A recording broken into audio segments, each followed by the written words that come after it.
Good morning बेटा। मैं बेटा मीनू माहेश्वरी आपकी क्लास कंटिन्यू करने जा रही हूँ। ये क्लास अभी इससे पहले मैंने आपको जो चैप्टर था वो करा रही थी, मैं पद परिचय। और जो पद परिचय बेटा आपको जो कराया गया था वो अभी संज्ञा का पद परिचय हुआ था।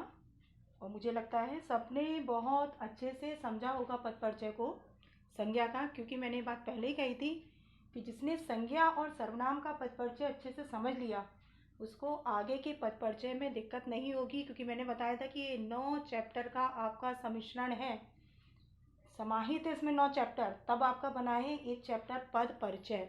तो यदि आपने संज्ञा सर्वनाम समझ लिया तो बाकी के और आपके साथ हैं पद परिचय देने के लिए, तो उनके लिए आपको बहुत आसानी हो जाएगी और आप तुरंत परिचय दे पाएंगे उनका। अब ये जो पद परिचय बेटा वो मैंने आपको विकारी और अविकारी शब्दों के माध्यम से बताया था कि संज्ञा विकारी शब्द, क्योंकि जो लिंग वचन काल के आधार पर परिवर्तन हो तो वो कहलाता है बेटा विकारी शब्द। तो जैसे संज्ञा आपका विकारी शब्द, वैसे ही सर्वनाम भी आपका क्या है, विकारी शब्द। क्यों है सर्वनाम? क्योंकि जो शब्द, क्योंकि हमें लौट कर आना होगा पहले संज्ञा पर, कि संज्ञा की परिभाषा कि a noun is the name of a person, place और थिंग, यानी ऐसे शब्द जो किसी व्यक्ति, वस्तु, स्थान और भाव का बोध कराएं वो कहलाते हैं संज्ञा। अब क्योंकि सर्वनाम उसी पर ही आश्रित, कैसे करके देखो कि जो शब्द संज्ञा के स्थान पर प्रयुक्त हो, अ pronoun is the word which is used in place of noun. A pronoun is the word which is used in place of noun, यानी जो शब्द नाउन के स्थान पर यानी संज्ञा के स्थान पर प्रयुक्त होते हैं उनको हम कहते हैं बेटा सर्वनाम यानी प्रोनाउन। यानी प्रोनाउन आपका क्या है, सर्वनाम। और ऐसे सर्वनाम शब्द यानी शब्द जिनको हम संज्ञा के स्थान पर प्रयुक्त करते हैं। अब ये आपका, अभी आपको कंफ्यूजन हो रहा होगा, क्योंकि यदि मैं उसको उदाहरण से स्पष्ट करूंगी तो आपको अधिक अच्छे से समझ में आएगा। कैसे देखो, मैंने कहा राम खाना खाता है। राम आपको पता ही है संज्ञा, जिसने पद परिचय अच्छे से समझा है संज्ञा। संज्ञा में भी कौन सा, व्यक्तिवाचक संज्ञा। अब मैंने राम हटा दिया नाम और मैंने राम की जगह कहा मैंने वह, कि वह खाना खाता है। अब ये राम की जगह मैंने क्या किया, वह शब्द प्रयुक्त किया, तो ये आपका क्या हो गया, सर्वनाम। क्योंकि मैंने किसकी जगह पे किया है, किसके प्लेस पे किया है, मैंने राम के यानी नाउन के स्थान पर यानी संज्ञा के स्थान पर।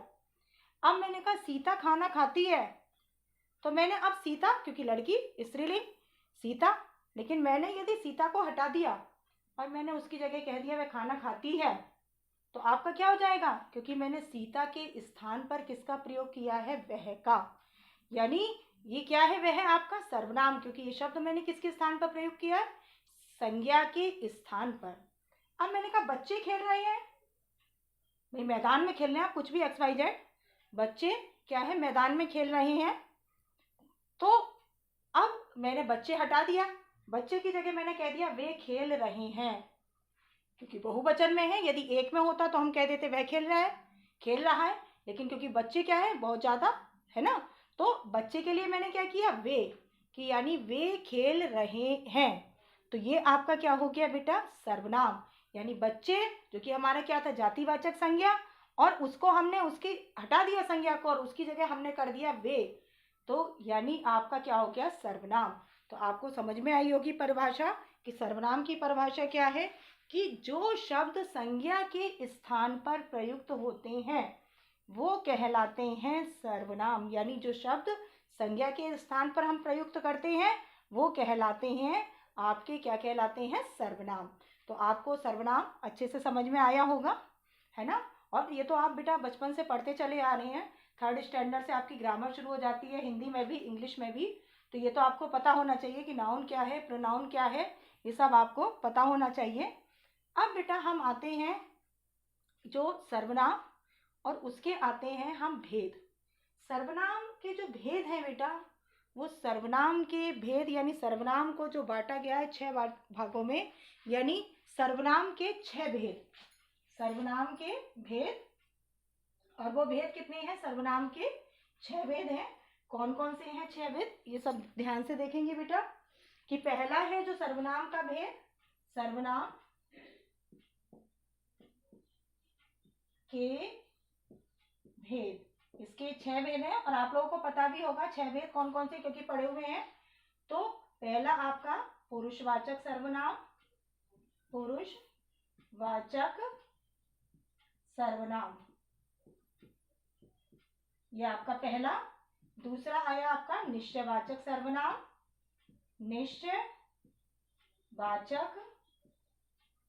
सर्वनाम।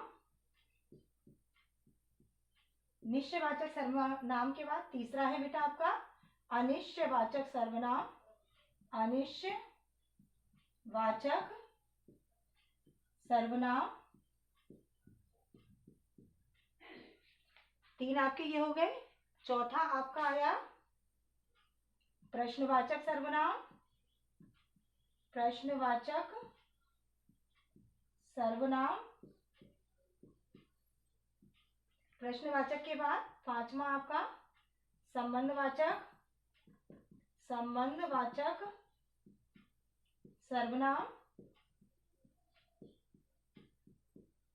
और उसके बाद छठा लास्ट आपका कौन सा हुआ? निजवाचक सर्वनाम, निजवाचक सर्वनाम। यानी आपके कितने भेद? सर्वनाम के 6 भेद। और निश्चित रूप से सबको याद आ रहा होगा अपना पुराना पढ़ा हुआ, क्योंकि भूले हो जाते हैं, जो है स्मृतियां मानस पटल से हट जाती हैं, लेकिन जब हम पढ़ते हैं उस चीज को तो वो उभर कर आने लगती है। तो पहला आपका पुरुषवाचक सर्वनाम, दूसरा निश्चयवाचक सर्वनाम, तीसरा अनिश्चयवाचक सर्वनाम, चौथा प्रश्नवाचक सर्वनाम, 5वां संबंधवाचक सर्वनाम, और छठा आपका कौन सा हुआ? संबंधवाचक सर्वनाम। यानी ये सर्वनाम के 6 भेद। अब उसके बाद बेटा आ जाओ, क्योंकि हमको यदि परिचय देना उसी पर ही अपना आ जाओ, क्योंकि कॉलम बना लो। कैसे?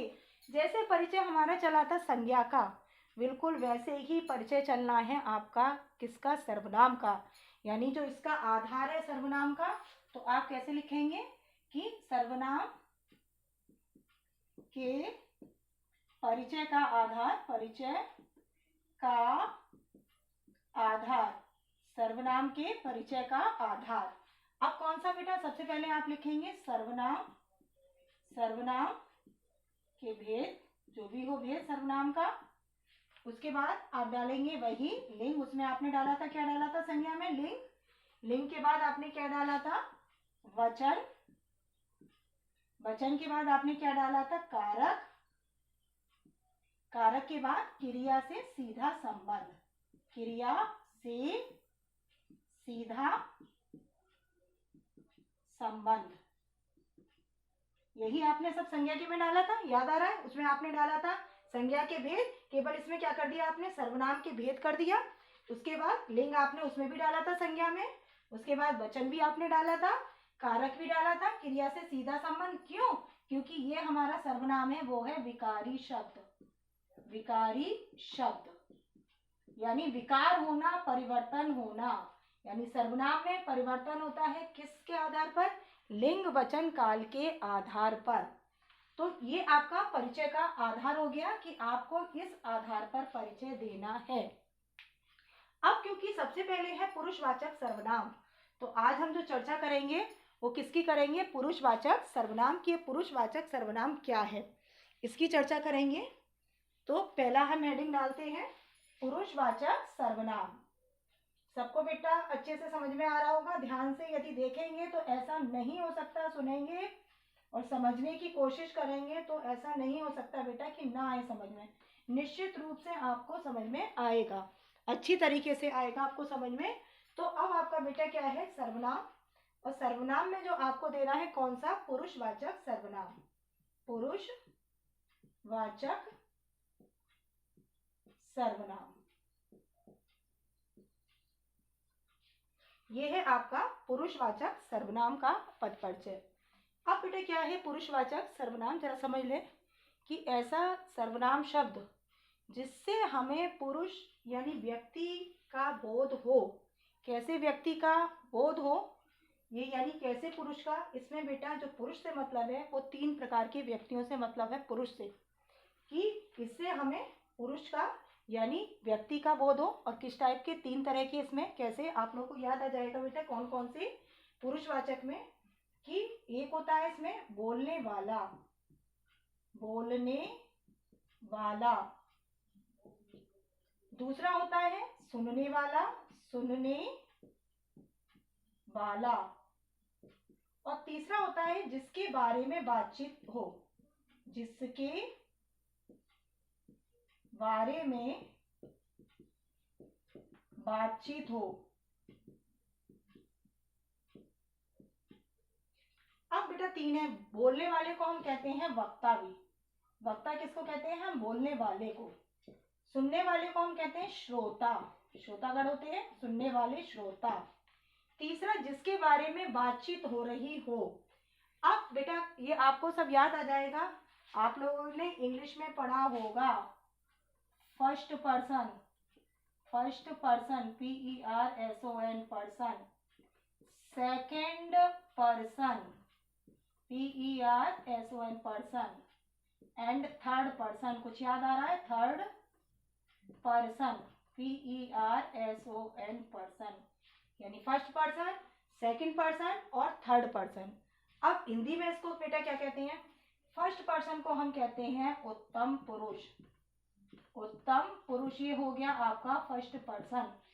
दूसरा सेकंड पर्सन को हम कहते हैं मध्यम पुरुष, मध्यम यानी बीच का, मध्यम पुरुष। तीसरा आपका थर्ड पर्सन वो हो गया अन्य पुरुष, अन्य पुरुष। उत्तम पुरुष, मध्यम पुरुष, अन्य पुरुष, first person, second person and third person. अब देखो बेटा ये क्या है फर्स्ट पर्सन।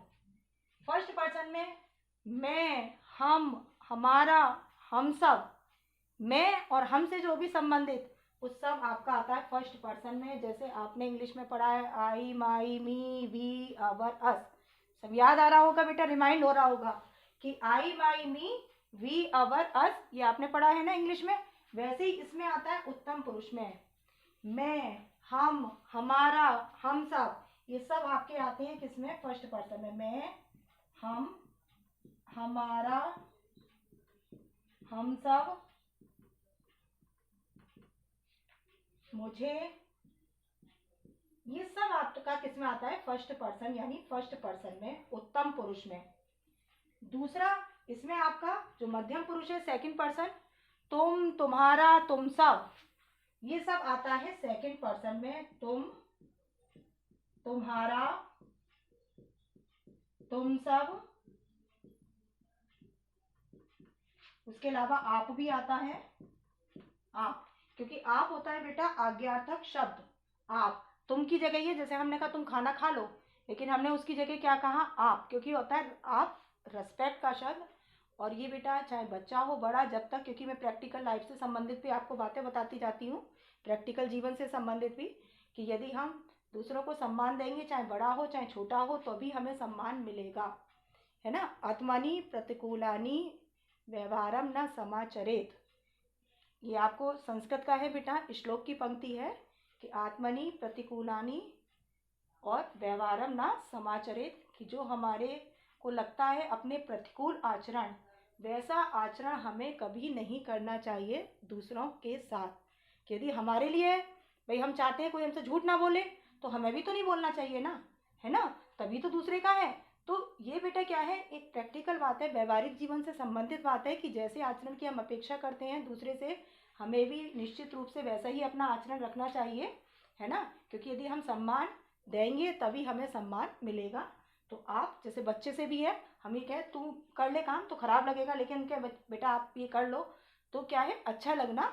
तो आपका जो प्रयोग होता है आदरतात् में आता है ना। तो यहाँ पर आप भी आता है किसमें, सेकंड पर्सन में, जो कि आप इसमें पढ़े होंगे यू, योर, यू, योर्स, ये आप पढ़े हैं ना सेकंड पर्सन में।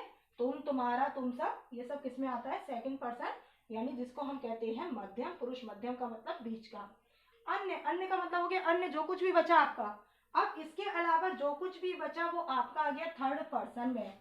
अब थर्ड पर्सन में बेटा क्या आएगा, थर्ड पर्सन में यह है, वह, वे, वे सब, ये सब आपका क्या आएगा? यह, वह, वे सब, ये सब आपका किस में आएगा? आपको याद होगा ही, शी, ये सब आपका आता है ना। ही किसके लिए आता है? लड़के के लिए, पुल्लिंग के लिए। शी हम जो प्रयोग करते हैं वो किसके लिए करते हैं? स्त्रीलिंग के लिए, शी। तो ही, शी, इट्स, दैट, ये जो आता है वो किसके लिए आता है? बेजान चीज़ों के लिए आता है। इट्स, दैट, बेजान चीज़ों के लिए। उसके अलावा क्या है कि जो आपका आता है दे, बहुत सारे लोग होते हैं तो उसके लिए क्या आता है? दे, यानी वे, जो कि आपके किस में आते हैं? जो कुछ भी आपके बच्चे वो किस में आते हैं? आपके थर्ड पर्सन यानी अन्य पुरुष में। तो आप इसमें क्या कहोगे? यह, वह, वे सब, ये सब आपके किस में आ जाएंगे? ये आपके आएंगे किस में? थर्ड पर्सन में, यानी अन्य पुरुष में। तो अब बेटा यहाँ पर कि ये जो फर्स्ट पर्सन यानी उत्तम पुरुष, ये होता है वक्ता यानी बोलने वाला। किसको हम कहते हैं? उत्तम पुरुष को वक्ता यानी बोलने वाला। भी मैंने बताया था ना 3 प्रकार के व्यक्तियों का इसमें वर्णन पुरुष का। तो वो कौन सा हुआ? एक हुआ वक्ता, जो हो गया आपका फर्स्ट पर्सन यानी आई, माई, मी, वी, अवर, अस, हम, हमारा, हम सब। ये सब जो आपका आया वो किस में आएगा? आपका बोलने वाला यानी वक्ता। अब श्रोता, सुनने वाला, तुम, तुम्हारा, तुम सब, ये जो कुछ भी आया आपका वो क्या हो गया? सुनने वाला, यानी ये हो गया आपका सेकंड पर्सन। ये हुआ आपका फर्स्ट, ये हुआ सुनने वाला आपका सेकंड, और ये हुआ आपका थर्ड पर्सन। कौन सा? यह, वे सब, ये सब, यानी ही, शी, इट्स, दैट, दे, ये जो भी आया आपका, दे, देयर, देम, है ना, ये सब आपका किस में आता है? थर्ड पर्सन में। यानी आपका किस में आएगा? ये अन्य पुरुष में, यानी थर्ड पर्सन। ये आपका कौन सा हुआ? कि जिसके बारे में बातचीत हो रही हो। अब जैसे मैं उदाहरण से स्पष्ट कर रही हूं कि वह खाना खा रहा है, वह खाना खा रहा है। अब इसमें बेटा बोलने वाली कौन? मैं, बताने वाली। तो वक्ता कौन हो गया? मैं, यानी फर्स्ट पर्सन। अब सुनने वाले आप लोग, तुमको यानी तुम लोगों को बता रही हूं मैं, तो ये हो गया श्रोता। और वह के बारे में बता रही हूँ कि वह खाना खा रहा है, वह आपका किस में आता है? अभी मैंने आपको बताया था किस में आता है? यह, वह आपका अन्य पुरुष में। तो ये आपका क्या हो गया? जो यह, वह आया वो आपका किस में आ गया? जिसके बारे में बातचीत हो रही है, यानी वह के बारे में बता रही हूँ कि वह खाना खा रहा है। या मैंने कहा कि वे मैदान में खेल रहे हैं। अब क्या है? बोलने वाला मैं, यानी हम, हमारा, है ना। तो वो हो गया बोलने वाला, यानी वक्ता कौन सा हो गया आपका? फर्स्ट पर्सन, बोलने वाला। किसको बता रही हूँ? दूसरे को, तुम, तुम्हारे को, ये बात में। अब तीसरा, वे मैदान में खेल रहे हैं। अब कौन खेल रहे हैं? वे। किसके बारे में बातचीत हो रही है? वे के बारे में। तो ये आपका हो जाएगा, जिसके बारे में बातचीत हो रही है वो आपका क्या हो जाएगा? Third person. तो ये है आपका बेटा पुरुषवाचक सर्वनाम का। तो इतना है, तुम, तुम्हारा, तुम सब, आप, ये आपका आता है मध्यम पुरुष में। थर्ड में आपका कौन सा आता है? अन्य पुरुष, जिसे हम कहते हैं यह, वह, वे सब। तो ये सब आपका किस में आता है? ये आपका आता है अन्य पुरुष में। तो ये है आपका सर्वनाम। और जो आपका पद परिचय चलेगा उसका आधार आपका यही रहेगा। तो एक बार बेटा फिर से समझ लें सर्वनाम, कि जो शब्द सर्वनाम है क्या, कि तभी हम पद परिचय शुरू करेंगे बेटा, क्योंकि तभी अच्छे से आएगा, क्योंकि हमें पता होना चाहिए संज्ञा क्या है, सर्वनाम क्या है। क्योंकि कई बार ऐसा ही होता है बेटा कि नहीं पता होता बच्चों को कि संज्ञा क्या है, सर्वनाम क्या है। संज्ञा की जगह लिख देते हैं सर्वनाम। इवन क्रिया का भी नहीं पता होता। क्रिया जबकि पता है सेंटेंस में लास्ट में क्या होती है? क्रिया। हमेशा वाक्य में, हिंदी में हमेशा क्रिया का प्रयोग होता है सेंटेंस में लास्ट में, लेकिन उसको भी कर्ता कर देते हैं, कई बार संज्ञा बना देते हैं। तो ये हमको अच्छे से पता होना चाहिए कि संज्ञा किसे कहते हैं, सर्वनाम किसे कहते हैं। क्योंकि यदि ये जिसने समझ लिया और उसके भेद समझ लिया तो उसको किसी भी प्रकार से बेटा नहीं दिक्कत होगी पद परिचय। उतना ही आसान हो जाएगा उसको पद परिचय समझना और पद परिचय देना। तो बेटा यहाँ पर आपका जो है पद परिचय, सबसे पहले सर्वनाम, कि सर्वनाम जिसे हम इंग्लिश में कहते हैं प्रोनाउन, यानी जिसे इंग्लिश में कहते हैं प्रोनाउन। और ऐसे शब्द होते हैं जिन्हें हम किसके स्थान पर प्रयुक्त करते हैं? संज्ञा के स्थान पर। कि ऐसे शब्द कि जिन्हें हम संज्ञा के स्थान पर प्रयुक्त करें वो कहलाते हैं सर्वनाम। यानी अ प्रोनाउन इज द, है ना, word which is used in place of noun. कि a pronoun is the word which is used in place of noun. मैं इंग्लिश में इसलिए जोड़ती चली जाती हूँ शब्द क्योंकि कुछ बच्चों को इंग्लिश से जल्दी समझ में आ जाता है, उनके लिए इंग्लिश थोड़ी सी ईजी लगती है, उनको हिंदी थोड़ी डिफ़िकल्ट लगती है, तो इसलिए मैं थोड़ा थोड़ा इंग्लिश भी टच करती चली जाती हूँ बताने के लिए।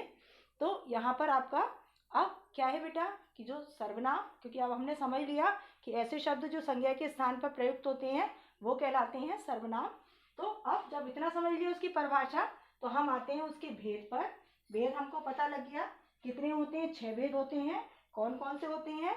पुरुषवाचक सर्वनाम, उसके बाद निश्चयवाचक सर्वनाम, अनिश्चयवाचक सर्वनाम, प्रश्नवाचक सर्वनाम, संबंधवाचक सर्वनाम, और उसके बाद क्या होता है? निजवाचक सर्वनाम। अब बेटा ये तो हो गया आपका कौन सा हो गया? पुरुषवाचक सर्वनाम, यानी आपका क्या हो गया? ये सर्वनाम के भेद हो गए। सर्वनाम के कितने भेद हो गए? 6 भेद हो गए आपके, यानी लास्ट आपका कौन सा हुआ? निजवाचक सर्वनाम। अब हमने आज स्टार्टिंग करी थी बेटा आपकी, किससे करी थी? पुरुषवाचक सर्वनाम, क्योंकि पहला वो तो पुरुषवाचक से करी थी, क्योंकि हमें पुरुषवाचक के, क्योंकि इसमें एक चीज और बढ़ जाती है बेटा। पहले मैं आपको बता दूं पुरुषवाचक के कितने भेद? 3। कौन से हो गए? First person, second person and third person, यानी जिसको हम हिंदी में कहते हैं उत्तम पुरुष, सेकंड पर्सन को कहते हैं मध्यम पुरुष, और थर्ड पर्सन को कहते हैं हम अन्य पुरुष। अब यहाँ पर बेटा कि मैंने आपको बताया 3 प्रकार के लोगों के बारे में, व्यक्तियों के बारे में। एक बोलने वाला होता है जिसे हम वक्ता कहते हैं, वो हो गया आपका फर्स्ट पर्सन। जो सुनने वाला श्रोता होता है वो हो गया आपका सेकंड पर्सन। एंड जो आपका थर्ड बचा अन्य पुरुष, वो होता है जिसके बारे में हम बातचीत कर रहे हो, वो आपका कहलाता है अन्य पुरुष, है ना। यानी फर्स्ट, सेकंड, थर्ड, उत्तम पुरुष, मध्यम पुरुष, अन्य पुरुष। अब बेटा जब पुरुषवाचक हम सर्वनाम का भेद करते हैं, तो सर्वनाम का पूरा भेद जो आपका परिचय चलेगा वो ऐसा ही चलेगा, लेकिन जब आप पुरुषवाचक सर्वनाम का क्या देंगे? परिचय देंगे, तो वहां पर आपकी एक चीज और बढ़ जाएगी, वो आपका बढ़ जाएगा यहाँ पर सर्वनाम के भेद के बाद पुरुष। यहाँ पर आपको डालना होगा पुरुष, कि उत्तम पुरुष है, मध्यम पुरुष है या अन्य पुरुष है। तो यहाँ पर आपका जो डल जाएगा वो क्या डलेगा? पुरुष भी। जैसे मैं उदाहरण से एक उदाहरण लेकर आपको स्पष्ट कर रही हूँ कि आपको कैसे होगा परिचय।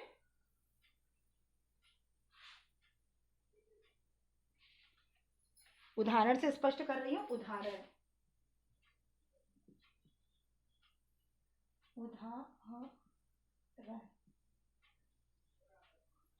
मैंने लिखा वे, जो आपको मैंने दिया ही था उदाहरण, मैदान में खेल रहे हैं। अब अंडरलाइन करके आया वे पर। मैंने बताया था ना एग्जाम में कैसे पूछा जाएगा आपसे, कि सेंटेंस दे दिया जाएगा, उसमें आपसे पूछा जाएगा कि रेखांकित पद का पद परिचय दीजिए। हो सकता है उसमें एक ही शब्द रेखांकित हो यानी पद, ये भी हो सकता है 2, है ना। जितना पूछा जाए आपको उतना देना होगा। तो यहाँ मैंने क्योंकि एक पर ही अंडरलाइन की है, वे पर। अब आपको वे का पद परिचय देना होगा, तो आप कैसे लिखेंगे? वे डाला आपने। अब आगे डैश करके जैसे तरीका, और इसी तरह से करना होगा बेटा एग्जाम में। सबसे पहले हम लिखेंगे, इसमें पहचान लिया हमने कि ये संज्ञा के स्थान पर प्रयुक्त हुआ है, तो हम सबसे पहले लिखेंगे सर्वनाम। सर्वनाम के बाद हमने इसमें लगा दिया कॉमा। अब उसके आप भेद पर आ जाओ कि सर्वनाम का कौन सा भेद? पुरुषवाचक सर्वनाम, क्योंकि वे आपका किसमें आया था? अन्य पुरुष में आया था ना। तो ये आपका हो गया कौन सा? पुरुषवाचक। पुरुषवाचक। पुरुषवाचक के बाद अब आपको डालना होगा उत्तम पुरुष है, उत्तम है कि मध्यम है या अन्य है। ये क्या हुआ? अन्य पुरुष, क्योंकि इसके बारे में बातचीत हो रही है, वे खेल रहे हैं, तो ये आपका क्या हो गया? अन्य पुरुष। तो यहाँ पर आपका एक जुड़ जाएगा अन्य पुरुष। अन्य पुरुष के बाद फिर आपका आएगा लिंग, वे खेल रहे हैं, वे मैदान में खेल रहे हैं। अब बेटा वे में बहुत सारे हैं, आप यदि इसे पुल्लिंग रूप में प्रयुक्त करेंगे तो भी आपका सही है। यदि आप उभयलिंग में, क्योंकि वे में लड़के भी हो सकते हैं, लड़कियां भी हो सकती है, आजकल तो मिलकर ही खेलते हैं, कि स्कूल में भी होता है, मैदान वगैरह में बच्चे मिलकर खेलते हैं, तो वे आपका क्योंकि बहुवचन है, वे खेल रही है मैदान में, तो इसमें क्या होगा? लड़के भी हो सकते हैं, लड़कियां भी। तो आप पुल्लिंग भी डालेंगे तो भी आपका सही है, यदि आप इसको उभयलिंग भी डालेंगे तो भी सही है। उभय का मतलब होता है बेटा दोनों, उभयलिंग। उभय संस्कृत का शब्द है। उभय का मतलब होता है दोनों। इसमें स्त्रीलिंग भी शामिल हो गया, स्त्री भी और पुरुष भी, यानी या दोनों शामिल हो। कुछ ऐसे होते हैं ना कि जहाँ पर इकट्ठे चाहे लड़के हो लड़कियां हो, तो उसको हम बोलते हैं उभयलिंग। अब यहाँ पर आप उभयलिंग भी डाल सकते हैं। अन्य पुरुष हो गया, आप डाल दें उभयलिंग, या पुल्लिंग भी डाल सकते हैं। अब उसके बाद आपका क्या हो गया, वचन, क्योंकि बहुवचन है, बहुत सारे बच्चों के लिए कहा जा रहा है, तो ये क्या हो गया आपका बहुवचन।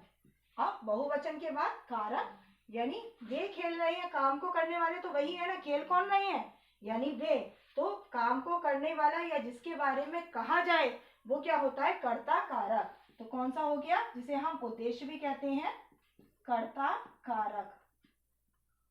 कर्ता कारक के बाद क्रिया से सीधा संबंध। अब बेटा मैदान में ये हो गया आपका कर्ता, ये हो गया खेल रहे हैं क्रिया, और मैदान में हो गया आपका कर्म।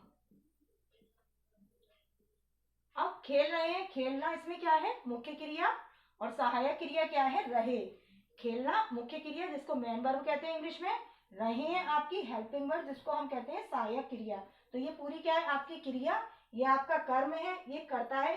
तो यानी कर्ता का सीधा संबंध क्रिया से ना होना, क्योंकि बीच में आपका मैदान में यानी कर्म है। तो आप क्या लिखेंगे कि क्रिया से, और उससे पहले आपको कर्ता कारक हो गया, आपने उभयलिंग लिखा कि सबसे पहले आपने लिखा सर्वनाम, सर्वनाम में पुरुषवाचक, फिर अन्य पुरुष हो गया आपका, उसके बाद उभयलिंग बहुवचन कर्ता कारक, और उसके बाद आप डालेंगे कि क्रिया से सीधा संबंध ना होना। तो ये हो गया आपका, क्या हो गया, सर्वनाम का पुरुषवाचक, सर्वनाम का पद परिचय। और इसी तरह से ही बेटा पद परिचय करना है आपको, उदाहरण के साथ करके करते जाना है परिचय, और वैसे ही चलेगा जैसे संज्ञा का था पद परिचय, है ना। तो अब आप खुद से भी करने की कोशिश करिएगा, और नेक्स्ट जब मेरा होगी क्लास, तो उस क्लास में मैं आपको इसके उदाहरण लूँगी और ज़्यादा, क्योंकि अभी एक ही मैंने बताया है, तो हो सकता है ना समझ में आया हो। तो जब मैं नेक्स्ट अपनी क्लास करूँगी कंटिन्यू, तो उसमें बेटा आपको जो लूँगी वो इसके उदाहरण भी लूँगी। तब तक आप अभ्यास करिए बेटा। थैंक यू बेटा।